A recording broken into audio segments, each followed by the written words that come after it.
If I asked you to tell me 5 things about Levi's, you think you could? Well, today we're going to be talking about 7 things that you may or may not know about this iconic brand.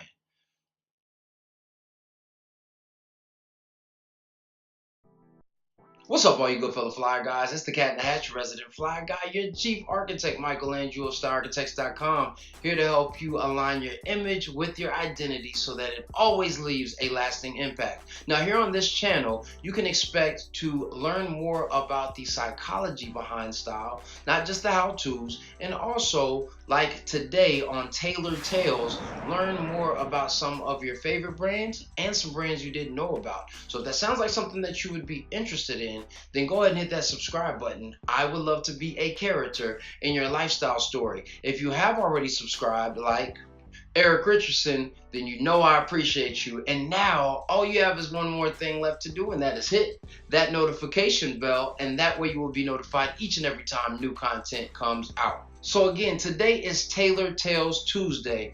Every Tuesday, we're going to be talking about iconic brands and maybe some brands that you didn't know about and some interesting facts about them, as well as some of their stories, because each brand has its own energy, its own identity, and if you can find some inspiration or something that ties you to it, it then allows you to wear that brand with that much more expression and that much more influence for those people around you. And I don't think we could do that without talking about one of the most iconic brands in the world, not only in the US, but in the world, that actually started right here in San Francisco. Now, the Levi's 501 brand started in San Francisco by Levi Strauss, who was a German immigrant, as well as his partner, Jacob Davis, who was a Latvian, I'm probably saying that wrong, immigrant, and who ended up being his investor. Now, they started this small company after Mr. Strauss kind of recognized that there was a need in the market for it. Now, what made those jeans so unique was their denim, right? Using the denim fabric. And for you guys who may not know, denim is a fabric, jean is actually a cut. So he actually invented the jean cut as well. And what made that so powerful was their placement of the rivets. So those small little metal things that you see on the jean were actually a invention of sorts for the denim on places where the denim was actually going to have tension. And this reinforced those spaces, making the denim that much stronger. Now, some of you guys may be asking, why did the denim need to be that strong anyway? Well, the second thing that actually was very interesting about the Levi's 501 brand was when they first started, they weren't called jeans at all. They were actually called waist overalls. And this was because the average blue-collar worker was working in the mines or in the fields or during the gold rush, were tilling around in mud trying to find that gold. I want to know where to go. I want to go. They were often wearing coveralls or overalls. So the fact that these were cut similar actually just added to these being called waist overalls. So next time somebody says, hey, I like your jeans, let them know that they were actually waist overalls. They say that all good things must come to an end. And for Levi's, it seemed like their end had come just as it was getting started, because in 1890, they actually lost their patent. It expired for their jeans. Now, the reason why this became such a potentially troublesome time was because that opened up the floodgates for all these different retailers as well as companies to create their own pair of jeans. Now, how was Levi's going to then make sure that people knew who their brand was? Well, Levi Strauss, not to be outdone, decided to create one of the first brands called the 501s. Now, I don't know why they gave the number of the 501, so if anybody else does, leave me the comment in the comments below. I would love to know that and share that with the rest of the community. But he created that, and so it began to create a brand name for the denim company and allowed its customers to remain loyal to the quality that the brand had been associated with. Now, in 1886, as they were rebranding themselves at that time, what they actually ended up doing was creating a very unique way to communicate the strength and structure of their clothing. They created a leather patch that had two horses attempting to rip the jeans on that leather patch, just in a picture, with basically some script that said that these jeans could not be ripped. Now, I thought about this for a second. If you're a new immigrant coming to America, you probably don't speak the language. But it is so true that a picture can speak 1,000 words. If I'm a new immigrant and really don't understand what the English language may be saying, I can definitely still get the message that this is probably a quality piece of clothing just by the picture.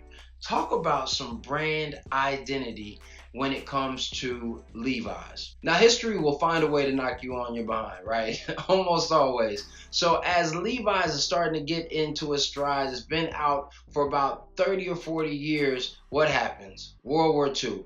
And in World War II, the country was having to begin rationing all types of things, whether it was different types of ingredients in food or components in clothing.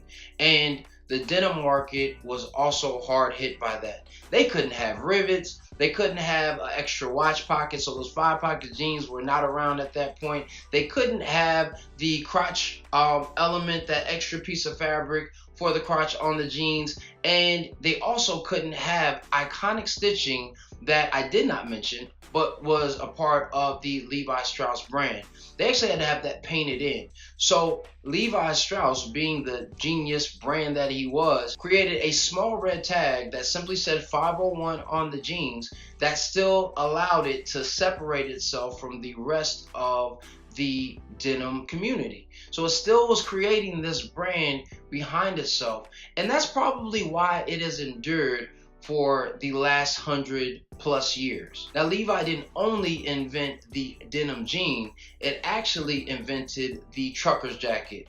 Now, back in the day, it wasn't called a trucker's jacket, it was actually called a blouse, but it still was associated with blue-collar workers. It was comfortable, it was insulating, and it actually stood the test of times. We didn't actually get the trucker name until about the 1960s, when truckers were driving semis across the country and were wearing it during these long trips, and that rough and rugged look actually began to take traction by onlookers and then really sparked that trucker type of look.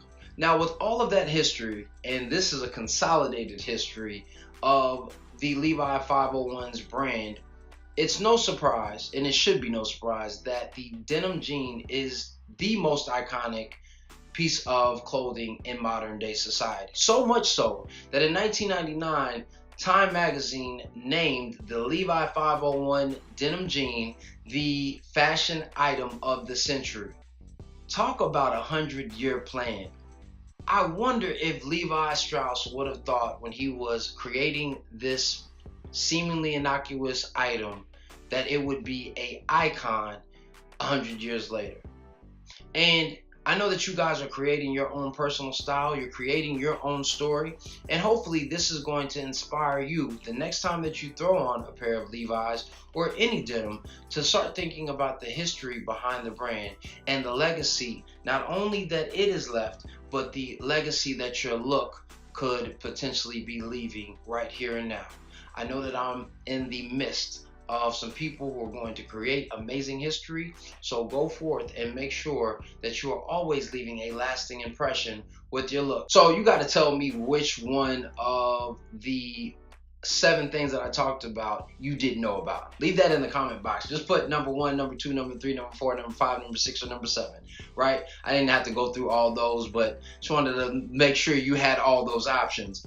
And give me a thumbs up if you found the information beneficial. You know that it helps the channel to grow. Don't forget to share this with a friend. I guarantee you there's somebody who likes Levi's who didn't know one of these things, at least one of these things, and this video will be fun for you guys to talk about. And above all, don't ever forget that dress is nothing more than the expression of a man's state of mind.